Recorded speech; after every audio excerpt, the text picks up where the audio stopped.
Someone is hiding in my house. I think they are trying to scare me to death. It all started with a cup of water. Every morning I wake up, climb out of bed, march downstairs, fill a tall glass with tap water and drink it. But this time, the water went down the wrong way. I started coughing, sputtering, almost choking. I set the glass down on the countertop, turned away and thumped my chest until the coughing stopped. But when I turned back, the cup of water was gone. I started receiving weird VHS tapes in the mail. I never asked for them, but they keep arriving day after day. In every package is a note telling me the exact time to share it with the world, to get it seen by as many people as possible. If I don't, they said, bad things will happen. The following presentation is the contents of one of those tapes. Please help me and watch until the end.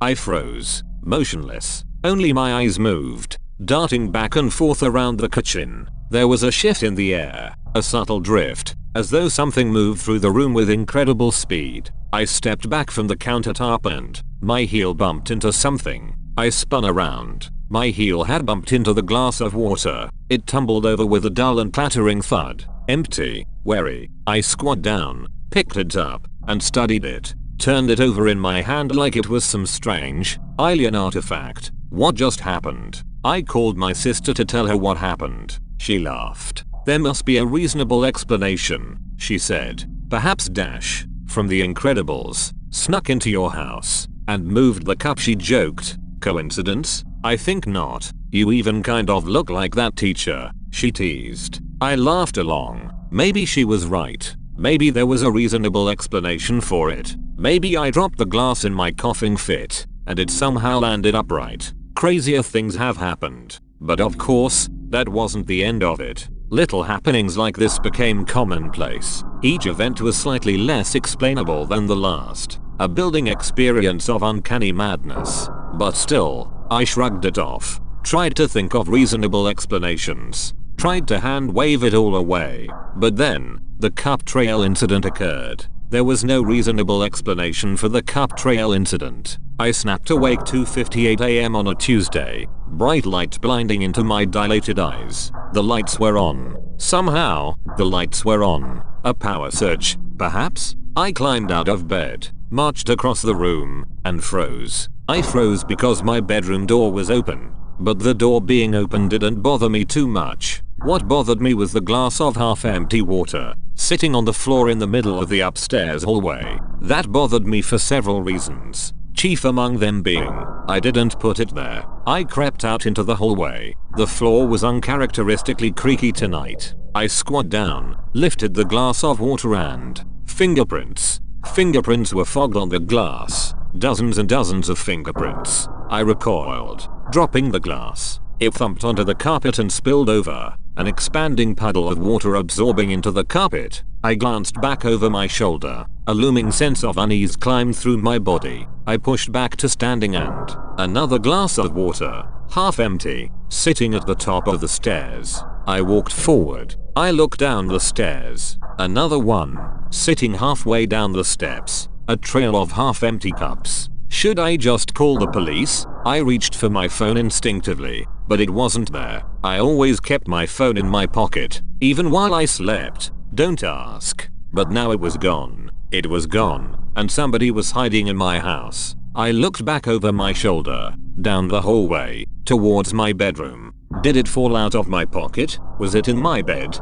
Did I leave it on my bedside table? I was about to go look when downstairs, something buzzed against hardwood floor. A quick 1 2 3, 1 2 3 pattern. The distinct pattern I made for notifications. Somehow, my phone was downstairs. I turned back, took a deep breath, and stepped forward. My phone lay on the kitchen floor, buzzing around in lazy circles. I stepped over, picked it up, and flicked on the screen. Time to call the police. But I froze again. My eyes caught a push notification at the top of the screen. New photo saved to cloud. I raised an eyebrow, tapped into it and my breath sucked out of my lungs like a vacuum. It was a photo of me, fast asleep, taken at 2:57 AM. 1 minute before I woke up. A sickening swell of dread spiraled through me as everything piled up. the cups of water, the lights turning on, the phone being downstairs, and now, finally, the photo of me, the photo which somebody else had taken as I slept. I dialed 911. 911, where are you located? A calming, almost serene voice answered. I gave them my address. What's your emergency? She replied. There's somebody in my house. Are you in a room? What? Please get to a safe room and lock the door. I bolted to the nearest washroom, slammed the door shut, and locked it. Okay sir. Are you safe? Said the voice on the other end. A door slammed shut. Somewhere upstairs. He's upstairs, I said. Help is on the way. Focus on breathing. Breathe in. I breathed in. Breathe out. I breathed out. Breathe in. Upstairs. Another door swung open and slammed shut. The intruder was searching now, checking each and every room in order. Sir, are you there? Why yes, I whispered. The slamming doors getting closer, one room at a time, getting closer. The final door upstairs slammed shut, and suddenly, a door downstairs swung open and slammed shut. Were there multiple intruders? Either there were multiple intruders, or this person was impossibly fast. Sir, so are you still in the bathroom? The bathroom? How did they know I was hiding in the bathroom? I never told them I was hiding in the bathroom. So are you there? The voice said again, but this time, I could hear it on the other side of the door too. I could hear the 911 operator's voice inside my house. The intruder was talking to me on the phone. The intruder was somehow pretending to be a 911 operator. They were talking to me. The bathroom doorknob jostled. Sir, open the door please, she said. Dropping the phone, I wrapped my grip around the handle, pulled back with all my strength. Sir, please open the door. I didn't budge. Sir, open the door. Open the door. Open the door. She kept repeating, like a broken record, like a pre-made recording, all the while pulling back at the doorknob, trying to get in. The lights started turning on and off, a rapid cycle between light and dark, faster and faster. Sir, we can't help you if you don't open the door, she said, almost sounding on the verge of laughter now. Sir, are you there? Sir. Suddenly, outside,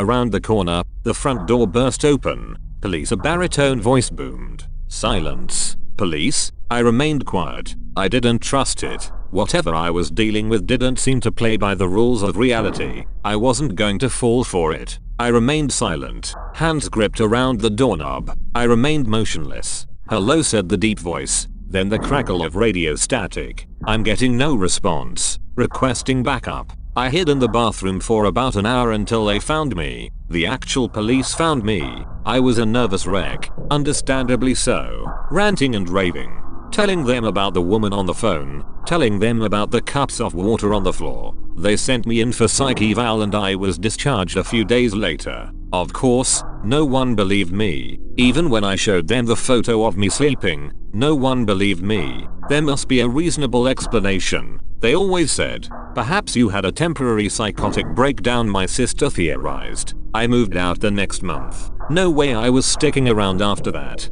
In hindsight, I should have moved out earlier. Now I'm living upstate, in a much smaller house. Less places for would-be intruders to hide. I have cameras set up everywhere. So this time, if anyone messes with me, I'll have the receipts. It's all connected to my phone too, so I can even check the cameras while at work. I might be a coward, but I'm not stupid. So anyways, quite a few uneventful months had gone by since the cup trail incident. In fact, nothing else had even happened until tonight. I was even starting to wonder if perhaps my sister was right. Perhaps I had a momentary lapse in sanity. But now I'm lying on my bed, writing this on my phone. I can't move. I'm paralyzed with fear, and writing this is the only thing that even remotely calms me down. I'm paralyzed with fear because earlier, about 1 hour and 23 minutes ago to be exact, I got home from work late. And crawled right into bed. That was my first mistake. I broke my ritual, my daily ritual of checking all the cameras before entering the house. Checking to see if any motion was recorded during the day. But I was tired, and it was late after work, and I just wanted to sleep. I'll check the cameras in bed. I thought, I'll just check the cameras in bed. And of course, Today, of all days, is the day something happened. What happened, you ask? Perhaps some of you already guessed, but I'll let you know regardless. 9 hours and 23 minutes ago, the bedroom camera recorded motion. I watched the footage on my phone just 20 minutes ago. It was footage of me mulling about the house, getting ready for work, and then leaving. I breathed relief. Of course, it was just me. You fool, you should have known. It was you. You threw off your schedule, and you were late, and the cameras detected you. But then, 30 seconds after I had left, motion detected, bedroom camera. The footage appeared. My empty bedroom. Dark. I squinted. Nothing. Suddenly, in the footage, the lights flicked on. Still nothing.